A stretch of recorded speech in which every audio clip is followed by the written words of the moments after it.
Alright, तो भाई database के अंदर जो नॉर्मलाइजेशन है वो बहुत ज्यादा मैटर करती है। ठीक है, नॉर्मलाइजेशन। अच्छा, एक चीज याद रखिएगा कि हम जब इस चैप्टर 8 को पढ़ेंगे विच इज डेटाबेस, तो इसको हम इस सोच के साथ, इस विजन के साथ पढ़ेंगे कि we are about to become, और we are kind of like database managers, we are database administrators.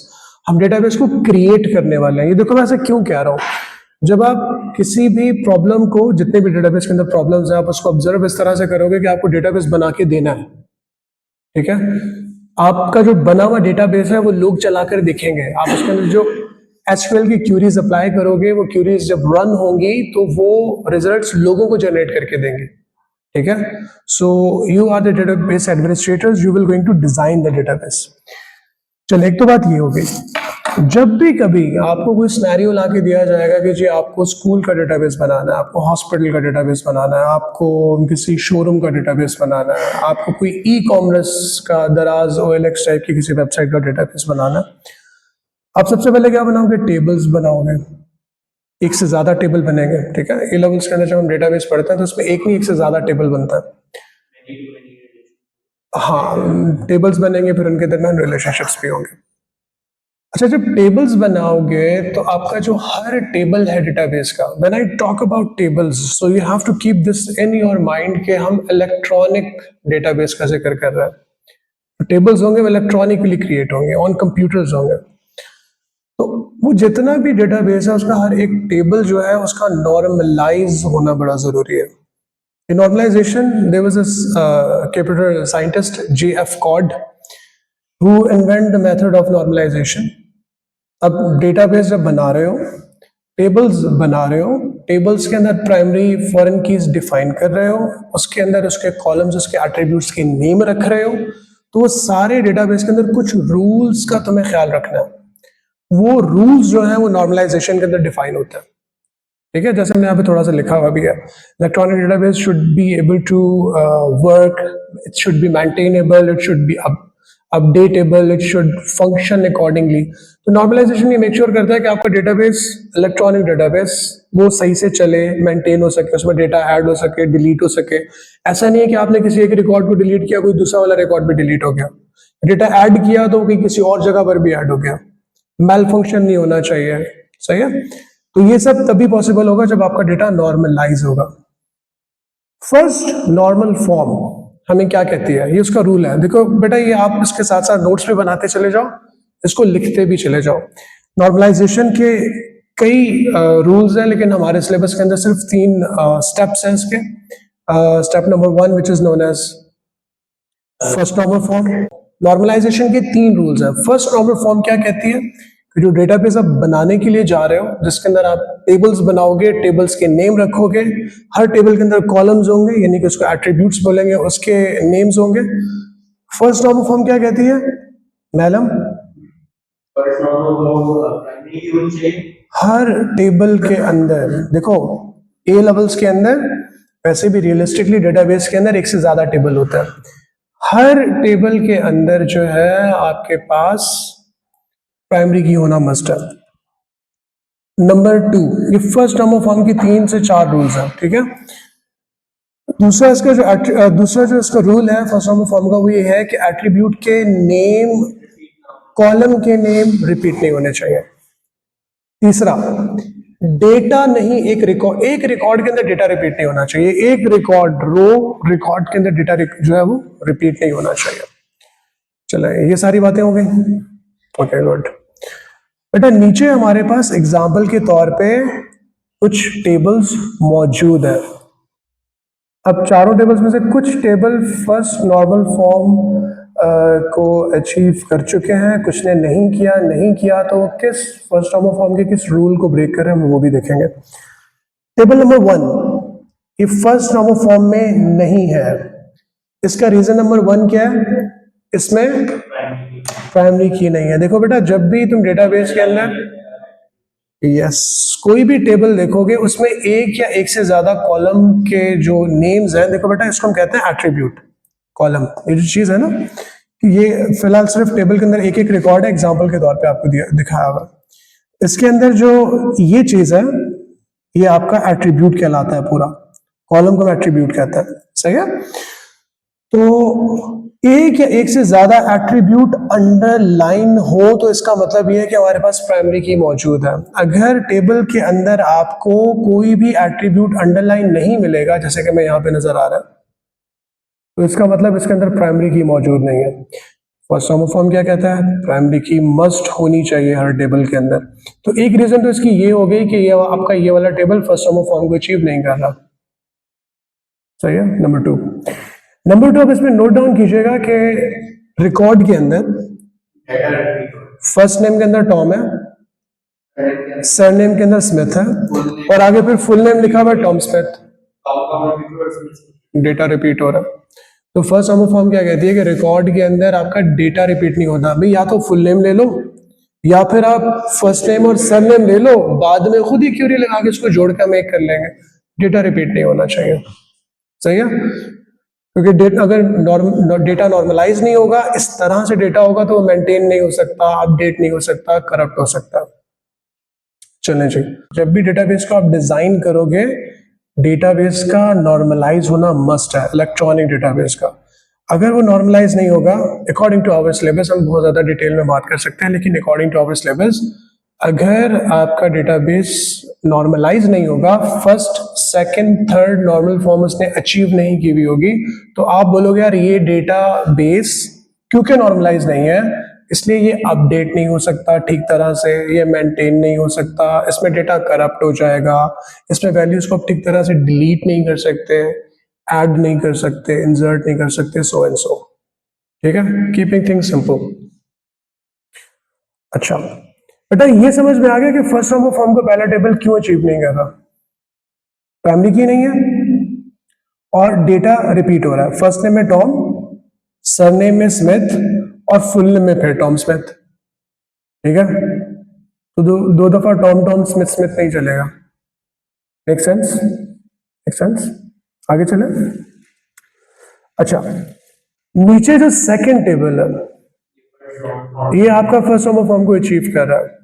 इसमें प्राइमरी की है, इसमें किसी भी कॉलम का नाम, किसी भी एट्रीब्यूट का नाम रिपीट नहीं हो रहा। इसमें किसी भी रिकॉर्ड के अंदर हमें डेटा रिपीट होता हुआ नजर नहीं आ रहा। तो टेबल नंबर 2 को हम बोलेंगे कि ये फर्स्ट होमोफॉर्म को अचीव कर रहा है। टेबल नंबर 3 इसमें प्राइमरी की है। देखो बेटा, इसमें यहाँ पे मैंने रेड कलर से टिक लगाया हुआ है, इसमें कलर कलर कलर, ये जो एट्रीब्यूट का नाम है, ये जो कॉलम का नाम है, ये आपका बार बार लिखा हुआ है। ऐसे ही हो सकता कि आपने कोई ऐसा डेटाबेस, किसी स्टूडेंट्स के लिए डेटाबेस बना रहे हो आप, किसी कॉलेज में, स्कूल में भी किसी टीम के लिए बना रहे हो, उसमें आप प्लेयर नेम लिखते हो, ठीक है, उसी के टेबल के अंदर दोबारा लिख देते हो प्लेयर नेम, ठीक है। या फिर आपको उसके अंदर किसी का एड्रेस है, उसके एक से ज्यादा एड्रेस हो सकता है, आपने एड्रेस लिखा एट्रीब्यूट का नाम, दोबारा एक और एट्रीब्यूट बना दिया एड्रेस, गलत हो जाएगा। अब उसको एड्रेस 1 करो, एड्रेस 2 करो, उसको करंट एड्रेस करो, उसको तुम परमानेंट एड्रेस करो, कुछ भी करो, एट्रीब्यूट का नेम रिपीट नहीं होना चाहिए, सही है। आप सिंपल देखो, इसका इसका सिंपल एक सिंपल कमेंट है, डेटा आपका फर्स्ट होमोफॉर्म को अचीव नहीं कर रहा, क्यों? क्योंकि एट्रीब्यूट के नेम रिपीट हो रहा है, दैट्स इट। बाकी डिटेल में जाने की जरूरत ही नहीं है। बेटा टेबल नंबर 4 भी आपका फर्स्ट होमोफॉर्म को अचीव कर रहा है, क्योंकि उसके अंदर प्राइमरी की मौजूद है।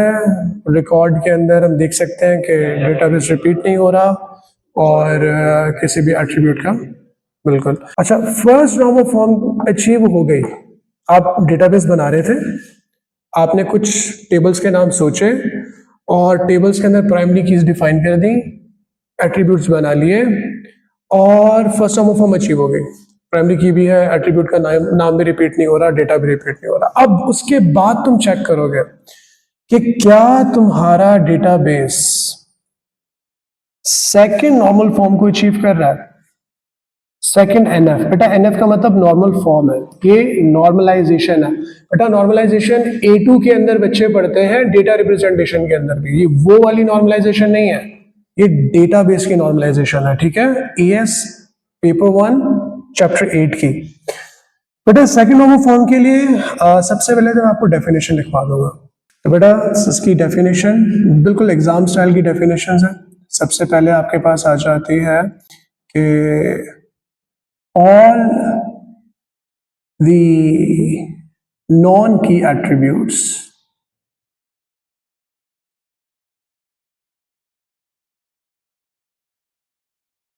वो वाले कॉलम जो कि की नहीं है, all the non-key attributes must fully depend on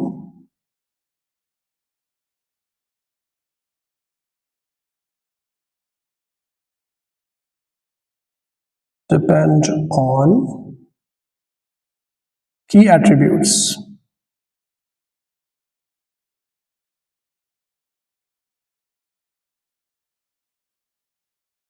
ठीक है, एक डेफिनेशन तो ये हो गई।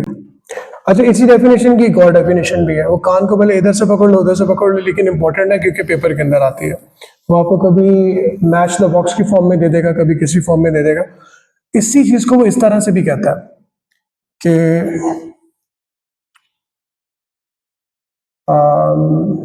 नॉन की डिपेंडेंसी, पार्शियल की डिपेंडेंसी, हाँ, नो पार्शियल की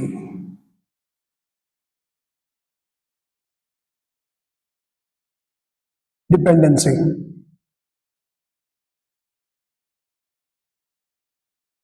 तो भैया मैं अपनी तरफ से कुछ भी नहीं लिखवा रहा, ये मैं तुम्हें मक्खी पे मक्खी जिसका कहते हैं रट्टा लगवा रहा हूँ, क्योंकि ये पेपर के अंदर ये चीज इसी तरह से आती है, इंपॉर्टेंट है। अब अलबत्ता इसको एक्सप्लेन करने के लिए मैं आपसे हर तरह से खुलकर बात करूंगा। एग्जाम्पल के तौर पे बेटा मैं अपने नोट्स ओपन कर लेता हूँ। अच्छा बेटा देखो, कंसर्ट में वो क्या कह रहा है, कंसर्ट का कोई किसी जगह पे कंसर्ट हो रहा होगा, उन्होंने इसका एक डेटाबेस बनाया हुआ है, एक टेबल बनाया हुआ है, और कंसर्ट टेबल के अंदर वेन्यू मेंशन किया हुआ है कि किस जगह पे कंसर्ट हो रहा है, आर्टिस्ट कौन सा आर्टिस्ट आके परफॉर्म कर रहा है, किस डेट पे वो हो रहा है, ठीक है, और अटेंडेंस कितने लोग उस बंदे के उस कंसर्ट में आए, किस जगह पर आए, प्रॉफिट कितना हुआ उस आर्टिस्ट को, उस जगह पे कितना प्रॉफिट हुआ, किस सिटी के अंदर हुआ, ठीक है, नंबर ऑफ हिट्स कितनी वहां पे उन्होंने जो परफॉर्म की, और उस बैंड का या उस आर्टिस्ट का जो वहां पे परफॉर्म कर रहा है उनका स्टाइल कौन सा है, ठीक है। तो ये सारी चीजें यहाँ पे लिखी हुई हैं। अब हमारी जो सेकंड नॉर्मल फॉर्म थी वो क्या कहती थी कि जो की एट्रीब्यूट्स हैं, देखो की एट्रीब्यूट्स कौन से हैं, कौन बताएगा मुझे, यहाँ पे की एट्रीब्यूट्स कौन से हैं? भाई मुझे दूसरे बच्चों की आवाज में, जिनके नीचे अंडरलाइन लगी हुई है, इसका मतलब ये कि भाई ये तीनों मिलके बेटा प्राइमरी की बना रहे हैं। Welcome to the A levels. A levels के अंदर कंपोजिट प्राइमरी की भी होती है, एक से ज्यादा एट्रीब्यूट्स को, एक से ज्यादा कॉलम्स को मिला के आप की बना सकते हो, सही है। एक की या तीन की? बेटा एक की है, ये एक प्राइमरी की है, कंपोजिट प्राइमरी की कहलाती है। वेन्यू, आर्टिस्ट, डेट, ये तीनों एट्रीब्यूट्स की एट्रीब्यूट्स हैं। कौन से एट्रीब्यूट्स हैं? की एट्रीब्यूट्स। Make sense? अब नॉन की एट्रीब्यूट्स कौन से हैं? Attendance, profit, city, number one hits, style, ये सारे वो एट्रीब्यूट्स हैं जो नॉन की हैं क्योंकि अंडरलाइन नहीं है। सेकंड नॉर्मल फॉर्म क्या कहती है हमें? सेकंड नॉर्मल फॉर्म ये कहती है कि जो नॉन की एट्रीब्यूट्स हैं उनको फुली डिपेंड होना है की एट्रीब्यूट्स के ऊपर। इसका मतलब ये कि attendance should fully depend on, इस अटेंडेंस को फुली डिपेंड होना है इन तीनों के ऊपर। इसको थोड़ा यूं बना लेते हैं कि ये तीनों मिलके बना रहे हैं की एट्रीब्यूट्स, और अटेंडेंस को भी इसके ऊपर डिपेंड होना है, प्रॉफिट को भी इसके ऊपर डिपेंड होना है, सिटी को भी इसके ऊपर डिपेंड होना पड़ेगा, नंबर ऑफ हिट्स को भी इसके ऊपर डिपेंड होना पड़ेगा, स्टाइल को भी इसके ऊपर, फुली तीनों के ऊपर डिपेंड होना पड़ेगा, तीनों के ऊपर इक्वली। पार्शियल की डिपेंडेंसी नहीं चलेगी, मतलब ऐसा नहीं है कि अटेंडेंस आर्टिस्ट के ऊपर तो डिपेंड कर रही है लेकिन वेन्यू पर डिपेंड नहीं कर रही। ठीक है बेटा। अच्छा, यहाँ पे इसका थोड़ा सा एक लॉजिकल एलिमेंट भी है, इसलिए ये समझना बहुत जरूरी है। देखो, अटेंडेंस किस जगह पे कितने लोग आए, किस आर्टिस्ट के कंसर्ट में जो है वो कितने लोग आए, किस डेट पे कितने लोग आए, ये अटेंडेंस फुली डिपेंड कर रहा है तीनों एट्रीब्यूट्स के ऊपर। सही है। प्रॉफिट, किस जगह पे कितना प्रॉफिट हुआ, किस आर्टिस्ट को कितना प्रॉफिट हुआ, किस डेट पे कितना प्रॉफिट हुआ। ठीक है, डिपेंड। सिटी, किस सिटी के अंदर जो है वो वेन्यू मौजूद है, आर्टिस्ट ने किस सिटी के अंदर परफॉर्म किया और किस डेट के ऊपर उस सिटी के अंदर परफॉर्म किया गया, ये भी फुली डिपेंड है। उस दिन उस डेट पे कितनी नंबर ऑफ हिट्स चलाई गई, किस आर्टिस्ट ने चलाई वो नंबर ऑफ हिट्स और किस जगह पे चलाई गई, उसने 5 अपने हिट गाने चलाए वहां पे। ये चीज भी फुली डिपेंड करती है। बेटा सबको समझ में आ रहा है नहीं आ रहा? आखिरी चीज इसको गौर से सुनिएगा, ये सबको समझ में आनी चाहिए, ना है तो मुझसे बार बार पूछ लीजिएगा। स्टाइल, स्टाइल क्या है जी? Girl band. अब ये जो गर्ल बैंड है ना, ये आर्टिस्ट पे तो डिपेंड करता है। गर्ल्स अलाउड एक गर्ल बैंड है। ठीक है, जिस तरह से हम कह सकते हैं कि बीटीएस, यार ये बीटीएस बॉयज बैंड है या गर्ल्स बैंड है, ये मसला हल नहीं हुआ अभी। Any guess? खैर, ठीक है बेटा, जिस तरह से गर्ल्स अलाउड एक गर्ल बैंड है, स्टाइल जो है ना वो फुली डिपेंड कर रहा है आर्टिस्ट के ऊपर, लेकिन स्टाइल डिपेंड नहीं कर रहा वेन्यू के ऊपर। भाई वेन्यू क्या है? वेम्बले या कजाफी स्टेडियम या नेशनल स्टेडियम, कुछ भी हो सकता है ना जहां पे परफॉर्म किया गया। तो किसी एक स्टेडियम या किसी एक वेन्यू पे हम ये थोड़ी फोर्स कर सकते हैं कि भाई यहाँ पे सिर्फ गर्ल्स ही आके परफॉर्म करेंगी या एक पर्टिकुलर बैंड ही परफॉर्म करेगा। इस वजह से स्टाइल वेन्यू पे डिपेंड नहीं करता। इसी तरह से देखो, ये जो लियोना है ये फीमेल सोलोइस्ट है, जैसे आतिफ असलम एक सोलोइस्ट सिंगर है। गर्ल्स अलाउड दोबारा आ गई। ठीक है, तो स्टाइल आपका फुली डिपेंड नहीं करता तीनों एट्रीब्यूट जो कि प्राइमरी की है। इस वजह से हम कहेंगे, तो भाई इस वजह से क्या करेंगे, अब सेकंड नॉर्मल फॉर्म अचीव करनी है। अच्छा, मजे की बात, ये वाला table first normal form achieve किए हुए है, इसी वजह से सेकंड नॉर्मल फॉर्म की बात हो रही है। प्राइमरी की है, एट्रीब्यूट्स के नेम रिपीट नहीं हो रहे और डेटा रिपीट नहीं हो रहा, फिर क्या ये सेकंड नॉर्मल फॉर्म अचीव कर रहा है? नहीं। क्यों? क्योंकि इसके अंदर एक एट्रीब्यूट ऐसा है जो कि फुली डिपेंड नहीं कर रहा की एट्रीब्यूट्स के ऊपर। अब क्या करें? अब हमें इस टेबल के टुकड़े करने पड़ेंगे और कोई रास्ता ऑप्शन नहीं है। तो नीचे यहाँ पे बेटा क्या करके दिया हुआ है, उसने इस टेबल के 2 पोर्शंस कर लिए। कंसर्ट के अंदर उसने क्या किया, देखो स्टाइल को निकाल दिया और नीचे स्टाइल का एक और टेबल बना दिया। स्टाइल की आईडी रखी और स्टाइल रख दिया वहां पे और एक और टेबल बना दिया उसने स्टाइल का। ठीक है, तो to achieve second normal form, often to achieve second and third normal form जो भी हमने डिस्कस नहीं की, उसके लिए आपको एक से ज्यादा टेबल बनाने पड़ते हैं, आपको टेबल अपना ब्रेक डाउन करना पड़ता है। सही है ना? गुड। चलिए जी, आपका टेबल फर्स्ट नॉर्मल फॉर्म भी अचीव कर गया, आपका टेबल सेकंड नॉर्मल फॉर्म भी अचीव कर गया। अब तीसरा मसला, तीसरा जो मसला होगा वो तीसरी डेफिनेशन के अंदर होगा, उसको हम अगली लाइन में लिखते हैं। यहां पे इसकी प्यारी सी छोटी सी हेडिंग डालते हैं पहले, थर्ड एनएफ, और एनएफ का मतलब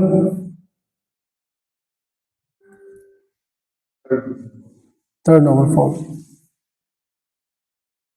सही है? Okay, third normal form, third normal form की डेफिनेशन। थर्ड नॉर्मल फॉर्म की डेफिनेशन, पहले हमेशा की तरह मैं आपको डेफिनेशन बताऊंगा, बाद में समझाऊंगा होता क्या। नो नॉन की एट्रीब्यूट्स, नो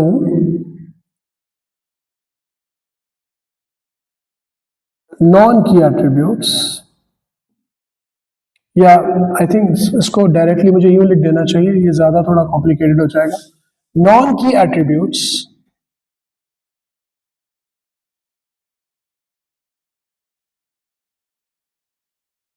must not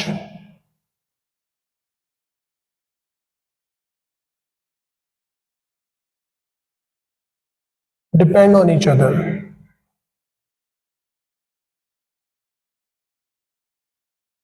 यानी कि इसके अंदर की एट्रीब्यूट का जिक्र ही नहीं है। नॉन की एट्रीब्यूट्स, वो एट्रीब्यूट जो कि नॉन की है, उनको आपस में भी एक दूसरे के ऊपर डिपेंड नहीं करना। अच्छा, इसको अनदर वे ऑफ सेइंग क्या है? नो नॉन की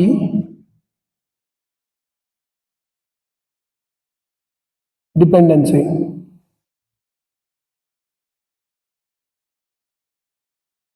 नॉन की आपस में एक दूसरे के ऊपर डिपेंड ना करें। सही है भाई? चलो जी, इसके लिए एग्जांपल उठाते हैं, अपने ही उन्हीं नोट्स में से उठाते हैं। यहाँ पे जाते हैं और हमारा जो टेबल है वो फर्स्ट सेकंड होमोफॉर्म अचीव कर चुका है। अब प्रॉब्लम क्या आ रही है कि वो थर्ड होमोफॉर्म अचीव नहीं कर रहा, और थर्ड होमोफॉर्म अचीव ना करने के रीजंस क्या है? उसी कंसर्ट टेबल को लेके चलता है। बिल्कुल, तुम पहले ही समझ गए हो, तुमने पहले पढ़ा है थोड़ा बहुत।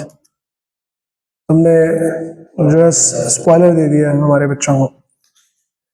मैंने तो सस्पेंस रखना था, उसी बेस के ऊपर मैंने क्लास को खींचना था, अभी तुमने पहले ही बता दिया।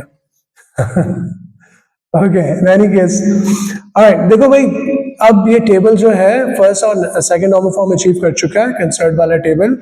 इसमें सारे नॉन की एट्रीब्यूट्स फुली डिपेंड कर रहे हैं की एट्रीब्यूट्स के ऊपर। प्राइमरी की है, रिकॉर्ड्स में डेटाबेस जो है वो रिपीट नहीं हो रहा, एट्रीब्यूट्स के नेम भी रिपीट नहीं हो रहे। अच्छा, एक और मजे की बात, थर्ड होमोफॉर्म की डेफिनेशन हमने ऊपर लिख दी। समटाइम ना थर्ड नॉर्मल फॉर्म के बारे में वो क्वेश्चन करता है 3 नंबर का, कहता है यार ये वाला database third normal form achieve क्यों नहीं कर रहा, 3 नंबर के अंदर बताओ। अब तुम्हारे पास ऊपर 2 लाइनें लिखी हुई हैं, दोनों लाइनों का भी एक ही मतलब है, तो 3 नंबर का तुम कैसे बताओगे कि यार ये वाला तुम्हारा जो डेटाबेस है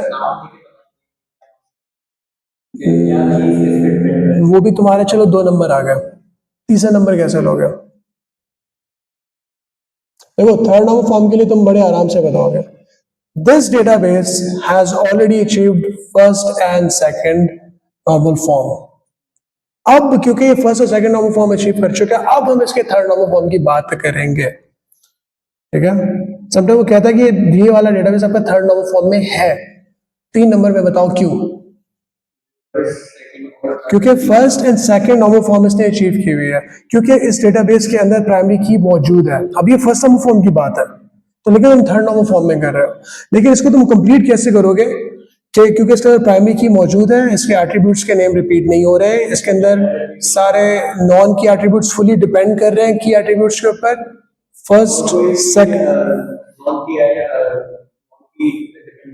लास्ट में तुम ये बात करोगे, फर्स्ट नॉर्मल फॉर्म बताओगे, सेकंड नॉर्मल फॉर्म बताओगे, और फिर तुम लास्ट में बताओगे कि इसके अंदर कोई भी नॉन की एट्रीब्यूट एक दूसरे के ऊपर। यस, तो थर्ड नॉर्मल फॉर्म बताते हुए तुम फर्स्ट और सेकंड भी बताओगे। अगर वो एक ही नंबर का पूछे तो खाली थर्ड नॉर्मल फॉर्म की डेफिनेशन बताओगे, क्योंकि पास्ट पेपर्स के अंदर ऐसा हो चुका है। बिल्कुल, I'm going to show you one question इंशाल्लाह, मे बी इन दिस और may be in next class. उसके अंदर ये सीन है कि भाई 3 नंबर का बताना है, तो कैसे बताओगे? First second normal form achieve की हुई है, उनकी एक एक लाइन की डेफिनेशन, और नीचे पे थर्ड नॉर्मल फॉर्म की डेफिनेशन। अच्छा बेटा, भाई लुकिंग एट इट, क्योंकि नॉन की डिपेंडेंसी जो है वो नहीं होनी चाहिए, तो इसका मतलब ये कि हम सिर्फ देखेंगे ही इनको, हमें जो है ना वो की एट्रीब्यूट्स को देखना ही नहीं है, हम देखेंगे ही किसको? नॉन की, ये वाले नॉन की एट्रीब्यूट्स को। तो नॉन की एट्रीब्यूट्स में वो कह रहे हैं कि कौन से वाले एट्रीब्यूट्स एक दूसरे के ऊपर डिपेंड हो रहे हैं। बड़ा कॉन्फिडेंटली कह सकते हो कि भाई इस पे जो डिपेंड हो रहे हैं हमारे पास, वो हो रहे हैं सिटी और कंट्री, ये दोनों डिपेंड कर रहे हैं, क्योंकि लंदन यूके के अंदर ही होगा, कराची यूके में हो नहीं सकता। अगर खैर ग्रेट ब्रिटेन में हो सकता था अगर 1947 ना होता। कुछ बच्चे कहेंगे कि यार सर काश ना होता, कराची के हालात अच्छे होते हैं। खैर वो एक अनदर टॉपिक है, उसमें बाद में बात करेंगे। तो भाई यहाँ पे बेटा सिटी और कंट्री एक दूसरे के ऊपर कर रहे हैं डिपेंड, इस वजह से कंसर्ट टेबल आपका थर्ड नॉर्मल फॉर्म को अचीव नहीं कर रहा है। यस बेटा। तो बेटा ये टेबल क्यों थर्ड नॉर्मल फॉर्म अचीव नहीं कर रहा है? क्योंकि इसके अंदर नॉन की डिपेंडेंसी है, इसके अंदर सिटी और कंट्री एक दूसरे के ऊपर डिपेंड कर रहा है। अगेन इसको अचीव करने का तरीका क्या है? उसने सिटी का एक टेबल ही अलहदा बना दिया। उसने कंसर्न टेबल में से सिटी को रखा लेकिन कंट्री को निकाल दिया ताकि नॉन की डिपेंडेंसी ना रहे। सही है।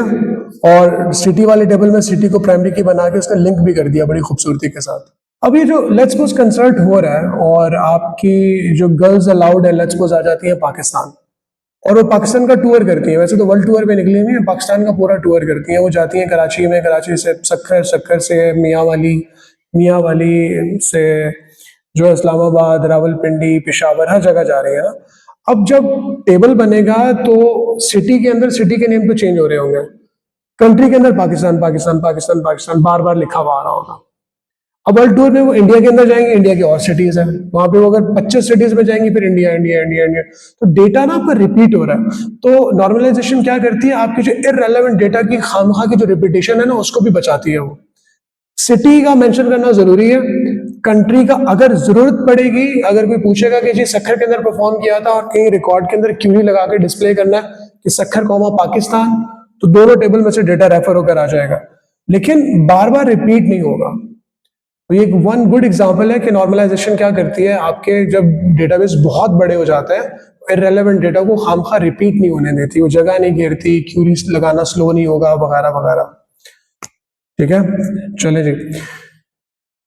अच्छा, normalisation stages remove any partial key dependency. ये पार्शियल की डिपेंडेंसी किसमें होती है? जब आप फर्स्ट से सेकंड नॉर्मल फॉर्म के अंदर आ रहे होते हैं, जब आपको सेकंड नॉर्मल फॉर्म अचीव करनी होती है। ठीक है, डेफिनेशन याद आ रही है ना?